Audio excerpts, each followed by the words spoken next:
हरियाणा में हुई भाजपा की जीत को लेकर लालकुआं भाजपा के स्टार प्रचारक मोहित गोस्वामी ने हरियाणा की जनता को दिया धन्यवाद। लालकुआं भारतीय जनता पार्टी के स्टार प्रचारक एवं युवा नेता मोहित गोस्वामी ने कहा कि हरियाणा में लगातार तीसरी बार सरकार बनाना ऐतिहासिक है। उन्होंने कहा कि हरियाणा की जनता के हम आभारी हैं कि उसने प्रधानमंत्री श्री मोदी जी की गारंटी पर विश्वास किया, जिसकी वजह से हरियाणा में कुशासन, अन्याय, अत्याचार, आतंक और भ्रष्टाचार के कांग्रेसी मंसूबे धराशायी हुए हैं।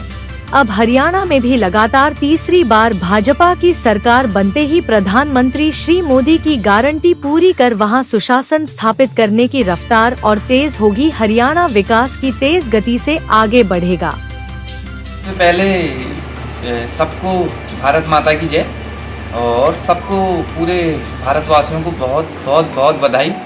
हरियाणा में लगातार तीसरी बार जो बीजेपी की हैट्रिक हुई है और इसके लिए मैं शीर्ष लेवल की जो बीजेपी की सक्रिय टीम मोदी जी की है उनको बधाई देता हूं। और अमित शाह जी, योगी आदित्यनाथ जी, जेपी नड्डा जी और जो भी इनके टीम के मेंबर्स हैं उन सबको हार्दिक हार्दिक बधाई।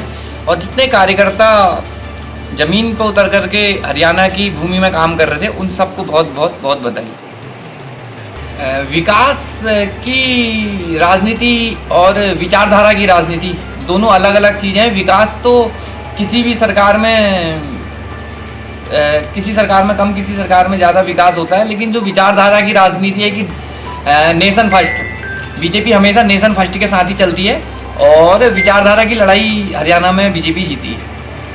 सारे कार्यकर्ता बीजेपी में पद के साथ साथ अहमियत कार्यकर्ता एक मेन कार्यकर्ता ही मानते हैं, भले ही वो यशस्वी मुख्यमंत्री माननीय श्री पुष्कर सिंह धामी जी हों या फिर हमारे देश के प्रधानमंत्री श्री नरेंद्र मोदी जी हों। ये लोग डेजिग्नेशन को कम और कार्यकर्ता को ज़्यादा मानते हैं, तो ये कार्यकर्ता है बीजेपी के, डेजिग्नेशन बाद की बात है। और इन सब की मेहनत रंग लाई और हमारे प्रदेश के युवा मुख्यमंत्री, इनको भी हार्दिक बधाई, इनकी मेहनत रंग लाई और बहुत अच्छे तरीके से देश में हम तो बीजेपी के कार्यकर्ता हैं, हम तो बीजेपी की एक ऐसी डराती हैं जो अपनी तरफ ही काटेगी। और हमारा बोलना तो ऐसा होगा जैसे हम तो चाहेंगे कि सारे स्टेटों में बीजेपी की गवर्नमेंट बने, लेकिन मैं आपको विश्वास दिलाता हूं कि इस बार उत्तराखंड में जैसे देश में नारा दिया गया था अब की बार 400 बार, तो उसको सक्रिय नहीं कर पाए। अगले 29 तक का उसके लिए रोड मैप तैयार किया, लेकिन अब की बार 50 बार उत्तराखंड 100% करेगा।